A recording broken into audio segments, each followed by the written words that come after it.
Greetings viewers, Eric the Car Guy here, back again with another episode of Fixing It Forward. Yes, after the fact.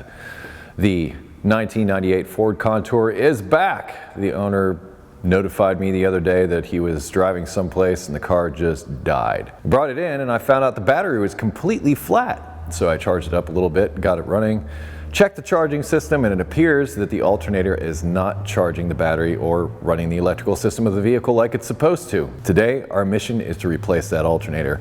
That alternator was purchased with funds donated to the Fixing It Forward Fund, which there'll be a link to in the description, so I'd like to thank you for that. I'm also going to be putting on a new drive belt or serpentine belt at the same time. Let's get started and get this back on the road so we can get it back to Jeff. I will give you a bit of diagnosis. I know I ran through it in the intro. I charged the battery up overnight. It is at 12.95 volts. And guess what? It's a brand new battery that we just put in. In fact, Jeff has had this car back for just a few weeks now, so he hasn't had it back that long. So 12.96 volts just sitting here static. Start the car up. By the way, anything above 12.6 is considered a good battery. Below 12.6, not good. But you can see already, it's gone down. It was 12.95 without the engine running, and now it's 12.41. I've done a video about charging system diagnosis that I'll link in the description, but I'm now going to turn on the headlights and create a load on the electrical system. 12.25. It should always stay above 12, but now let's put on some windshield wipers. Okay, now let's turn on the HVAC. So as you can see, with these electrical loads on, there's not sufficient charge coming out of the alternator to run the electrical system. Therefore, we are going to replace said alternator. First step, we're going to remove the negative battery cable to disable the electrical system. See as Eric the Car Guy struggles to get the battery cable off. Ah, there it goes. Jeez. Make me look bad. Now the electrical system's disabled, we can play with it. See an alternator anywhere? I don't. It's down underneath. Alternator is up in here. We have to squeeze it through this tiny hole. No, we got to get the wheel off, and then there's a cover over here on the side. We'll remove and see what kind of access we have through the wheel well. Remove the wheel. It's still on.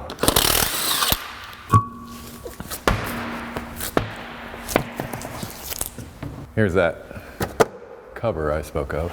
Looks like there's some 10mm fasteners holding it in place. There's a hidden one there. I have just the tool for this.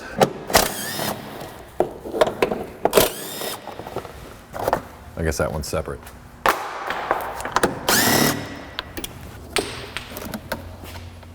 Well, look at that. Free nuts. Missed. I need to get another tool.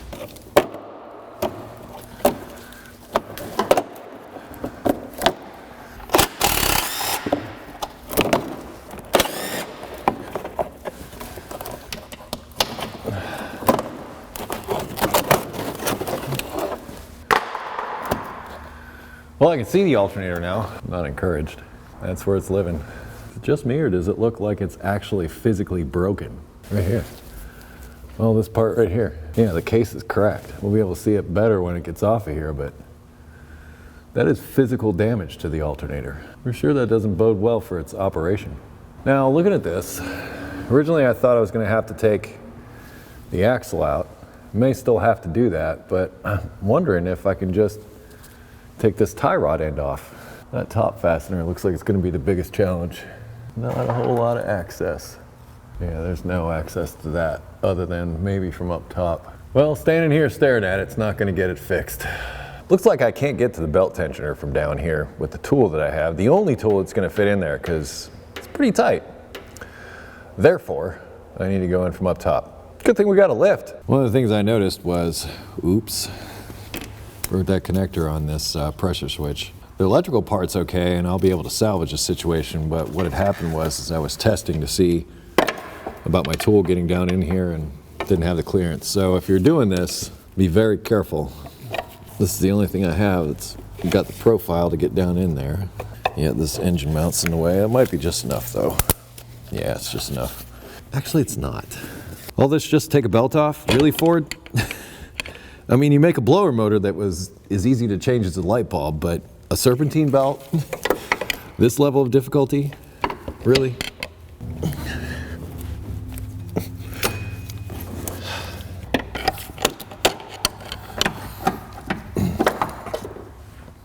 Wait a second. Okay, Ford, I'm gonna call you out again because if I'm looking at this right, in order to change the serpentine belt, it almost looks like you have to just about remove the tensioner to do it. And somehow get the belt out behind the tensioner because it's got to go on the inside there. So I've got to twist that sideways, get it past that belt. Well, good thing the tensioner seems okay. But I've somehow got to work that belt in behind the tensioner. Well, it came off. That's good because that tensioner looks involved. And the alternator's involved enough. Here's the reason I'm replacing it. I'm gonna get this tie rod out of the way. 15 millimeter.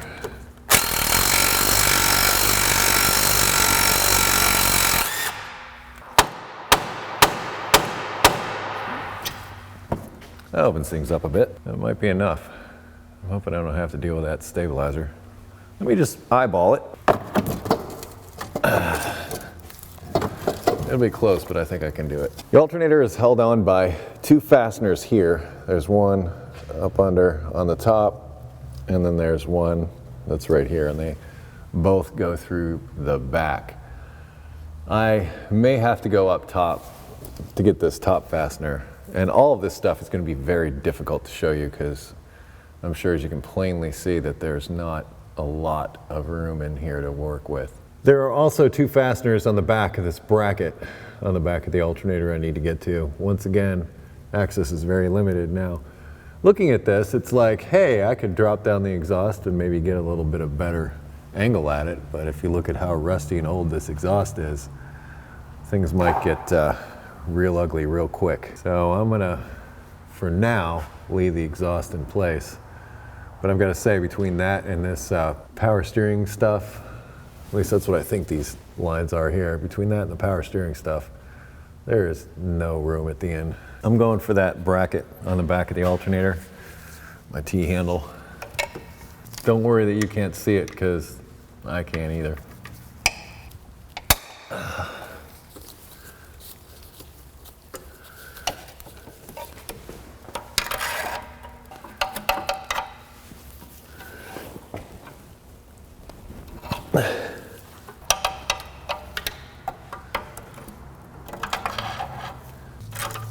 One of these I can leave in because the bracket is going to be really difficult to put back in, but I have to take out the one that's going into the back of the alternator.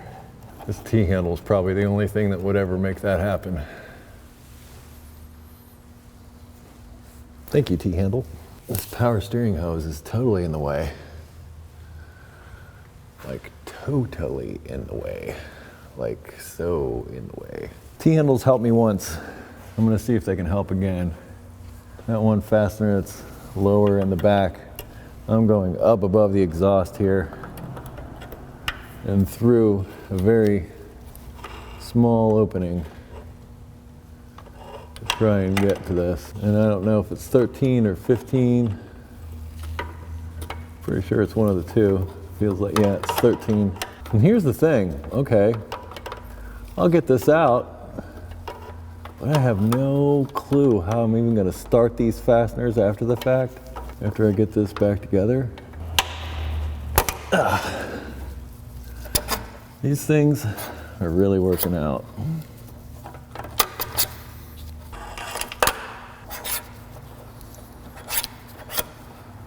You just push it back a little bit. That was more than a little bit. And now I don't even know where it went.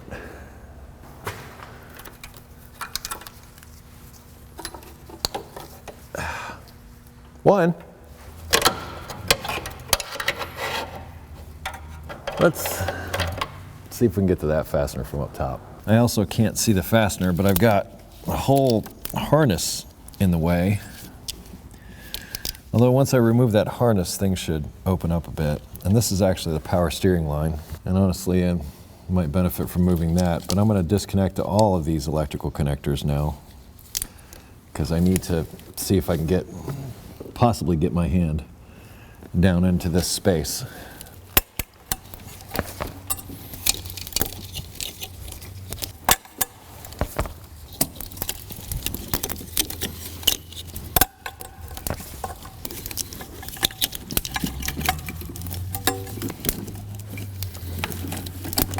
Maybe I can sort of see, yeah, whatever you go to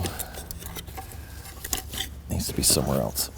Okay, I have an actual finger on the fastener. Wow. And then they put a zip tie in front of it too, which is weird. This is funny. I actually have a wrench on the bolt, but I can't move the wrench. Can't move it because it's wedged up into air conditioning wiring harness. I think I'm just going to commit, remove this power steering hose, and I don't know how this comes out. Power steering reservoir. Move that out of the way, disconnect the computer, move that harness out of the way. Just keep peeling back layers of the onion until I can finally get my eyeballs on the things that I'm trying to disconnect.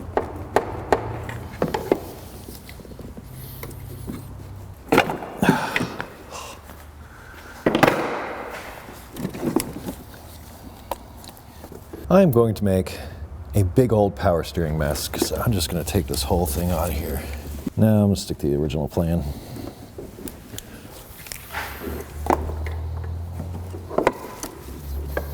Disconnecting the connector from the computer.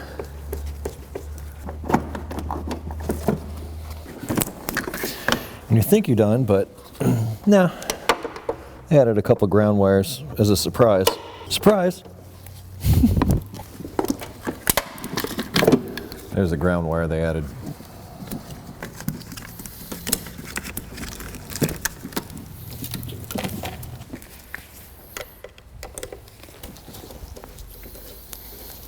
This one's in my way also.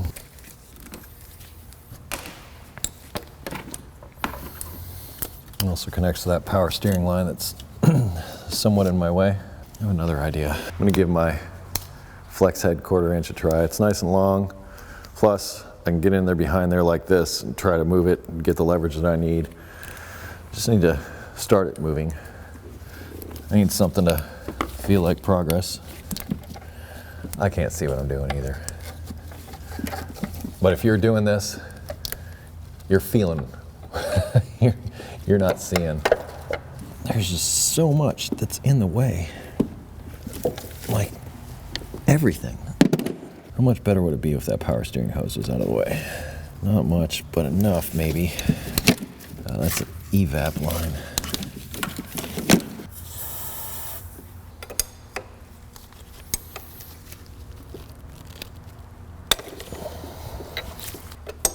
It's funny, the only thing you get to see in the alternator replacement is me disconnecting a power steering hose. The irony isn't lost on me. I don't think that was an O-ring. I think that was maybe Teflon tape or something they put on the outside of this.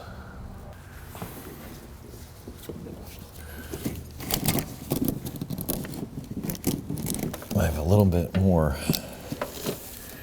out of the way. So frustrating because I can see it. I just can't get to it. So there it is. This is what I'm dealing with, trying to get to that top fastener. I'll put an arrow on it for you. How's that? Because that's about the only thing I'm getting in there.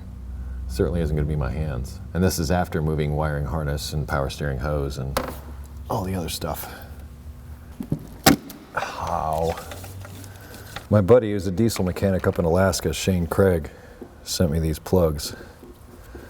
It's perfect for times like this because I've got my catch pan underneath there, but it's leaking right down on top of it. So that will help plug off that leak and keep that junk off the pulleys.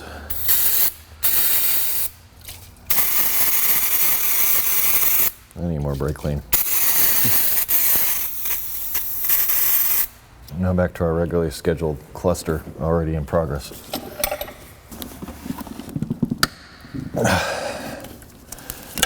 Okay, so here's where we're at. The wrench is on the fastener, but I keep hitting that AC line, which inhibits my ability to swing the wrench. Stubby would be nice, but I don't have a stubby. But even so, I'm trying to break something loose, and a stubby's, well, not going to give you a whole lot of leverage. This is what I'm trying. Does this thing even light up anymore?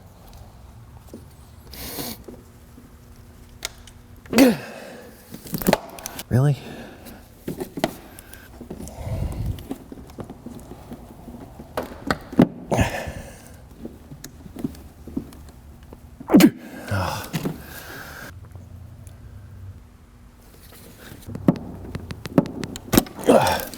If I round this thing off, I will be pulling this engine. And I will be done with this, period. I don't know what kind of kryptonite they used to put this on there, but it is on there. New plan. Longest extension I got, 13 millimeter swivel. I'm gonna hold the swivel on the fastener of the alternator up here, and I'm gonna try to fish this up onto it. I don't like that extreme angle.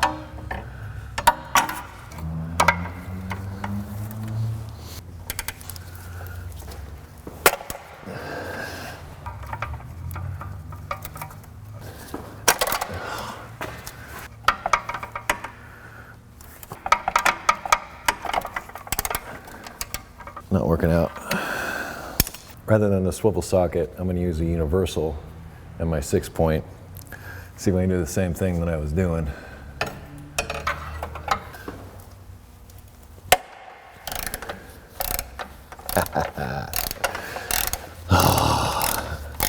Some days, man, some days.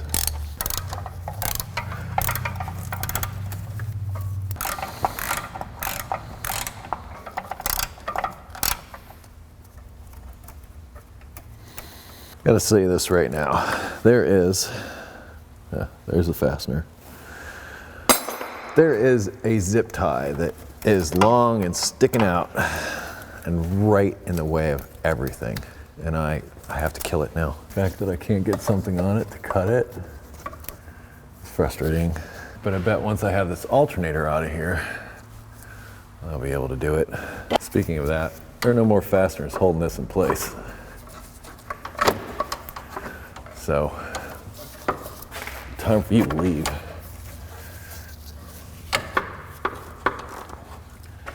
You don't have to go home, but you can't stay here. I don't know if getting to those wires is any easier now than it was before.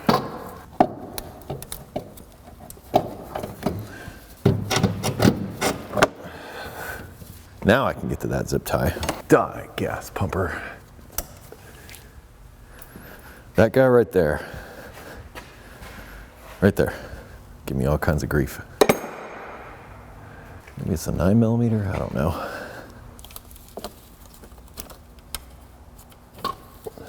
Eleven's too big. 10 is just right.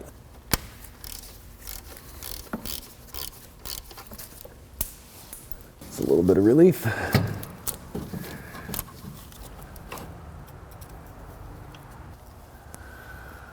Here's one. There's a metal retaining clip holding one of the connectors on. I just removed it. That did the trick. That connector went right here. Physical damage. It's not supposed to be like that. See? That's the way it's supposed to be. Good, bad. Good, bad. Now, with many alternators that I run into, they have this sort of pinch washers or just sliding washers. They're split and they help hold the alternator or whatever component there is into place. Now, they move. So I'm gonna come in here with my punch and just move these back. Like, all it needs is a couple of millimeters and the alternator will slip up in there better. It'd be a lot easier for me to do that. If not, I have to bang the alternator up into place to get the fasteners to line up. And that's That's a fight I'm not really willing to have right now. Also was repositioning this bracket, this rear bracket, bolts to the back of the alternator. And I'm moving that sort of into position. A couple millimeters is all it needs.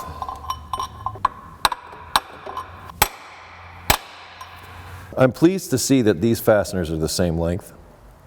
And the reason for that is this is the one that was on the top that I started to round, that I was kind of pooping myself thinking that that was going to round. But these 6-point sockets, my older 13, if I can find it here on the bench. See, this is, well, let's say getting a little bit worn, whereas this gray pneumatic is a bit newer. So that's what finally got down on here and held it. But given that it was so difficult to get to this, I don't want to make it difficult if at any point in the future this needs to come back out. So I'm going to put the good fastener up top and the not so good fastener down at the bottom. The not so good fastener is going to be easier to get to. I'm going to take off this fastener. Set it here for now. It looks like it's also 10 millimeter, and it is. So I'll reuse that. But I first got to get these other connectors lined up. Here's my metal clip. This clip goes around right outside the connector like this and helps lock it into place. Real important. Then there's this other connection up in here that I'm going to have to restore. Just these 3 electrical connections is all that's back there.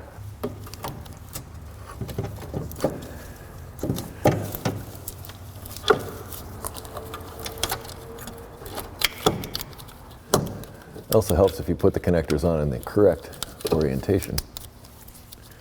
That helps immensely.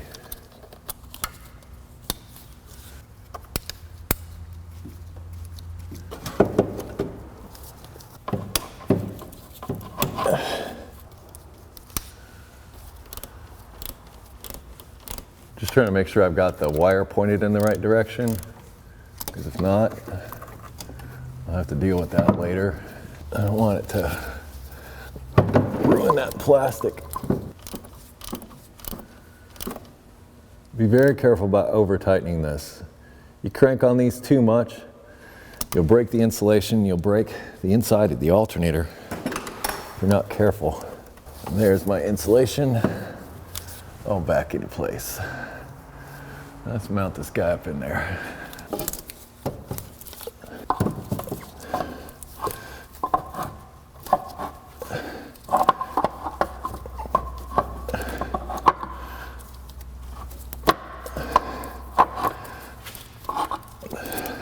Okay, where's that crappy fastener?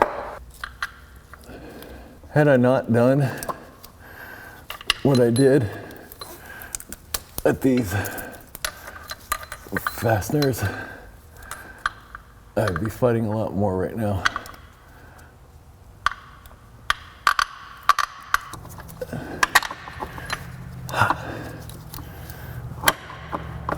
There's one. Open this other one. Can go in.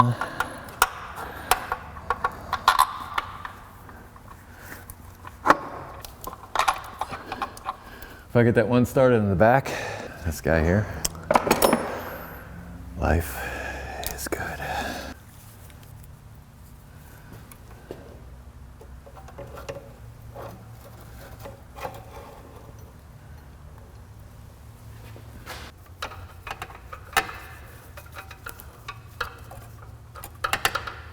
The 1998 Ford Contour, now with slightly less spiders.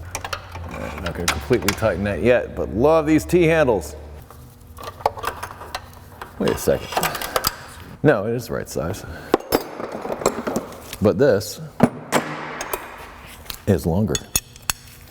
And it being longer means that I can be way over here while it's threading in. How do you like me now?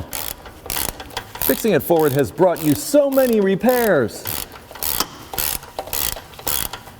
Well, I suppose I can tighten it. I'm going to use the same set that I used to loosen that upper fastener to reinstall it.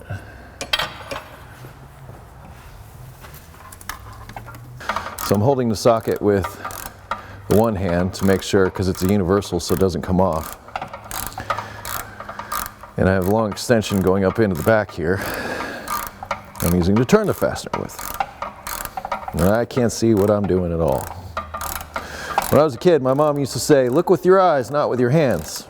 Well, I guess she didn't figure on me being an auto mechanic someday, because I have to look with my hands all the time, especially on days like today.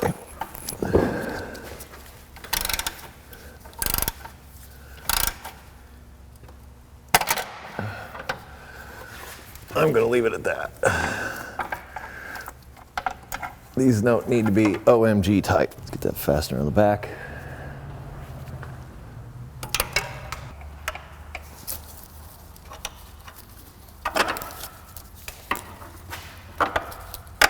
I figure there's going to be no better time to deal with this than now. So I'm going to try to slip the belt up in there. All that stuff that I took apart, I'm hoping is helpful. But before I do that, I like to try to make sure that the belts are relatively the same size or darn close, because there have been instances where they're not. And when they're not, well, let's just say it's better to find out now than when it's in the car, or almost in the car. Okay, the back side of this needs to go up under the tensioner.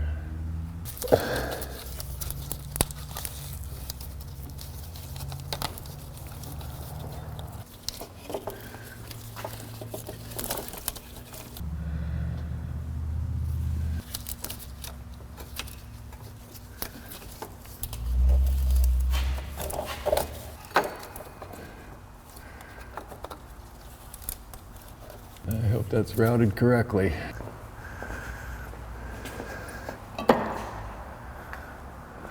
I'm glad I did this, and all this stuff being moved up out of the way, actually, it's been pretty beneficial for this whole part of the operation.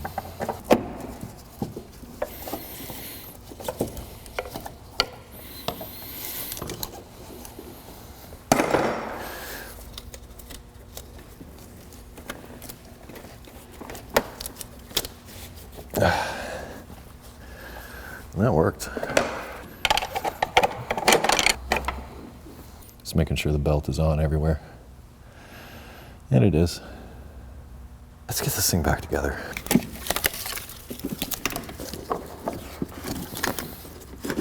Be super careful how I plug this computer in, because a lot of little pins I could mess up. Don't want to mess up any pins.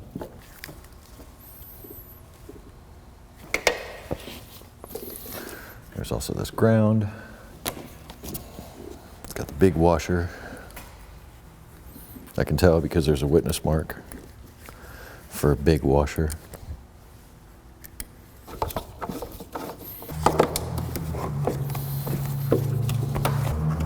This guy goes over here. This guy's over here. The ground also holds this down. Let's take care of those electrical connections first without the power steering in the way.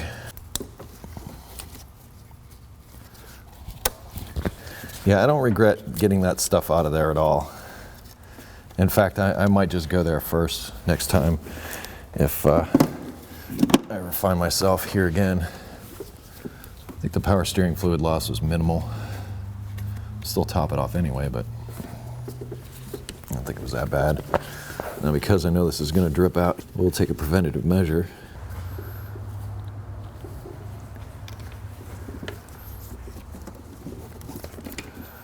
Uh-oh, it appears I got the hose on the wrong side of the harness. Hope I can undo it, because if not, well, kind of got to disconnect that whole computer and everything all over again.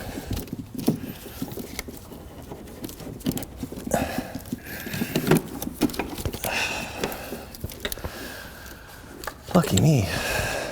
So this hose goes under that.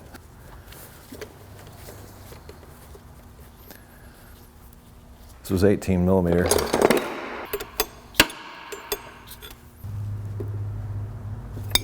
The ground goes here also.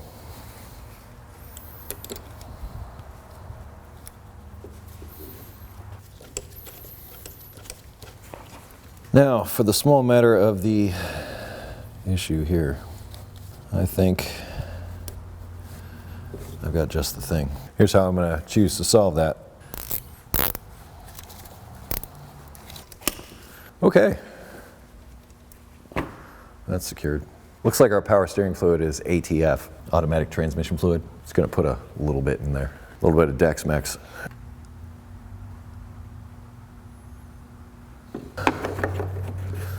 Let's hook that ground cable up and see if this thing charges. I don't know if you noticed I switched and put this hood prop in place of that one so I didn't have to fight with it. I often do that. Let's get the meter out, see if it worked. Wow, the battery gets better without the charging system. It healed itself just not being hooked up.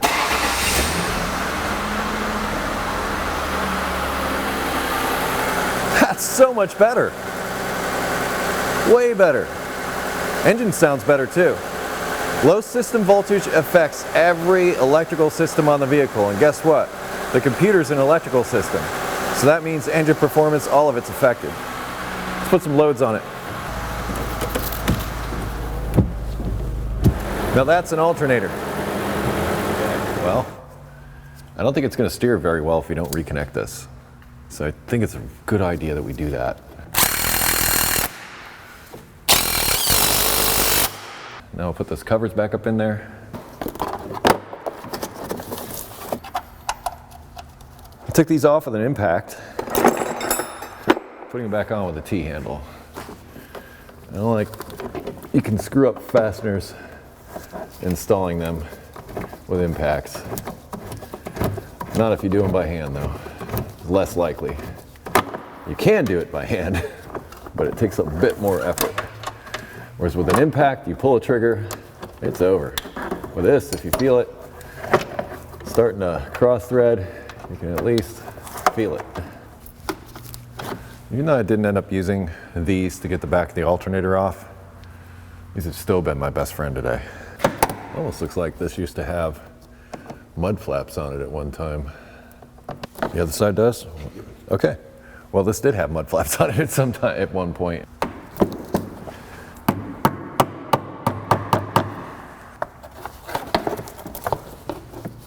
Some might not put these back. I say if it was there to begin with, it was there for a reason. Somebody had a reason.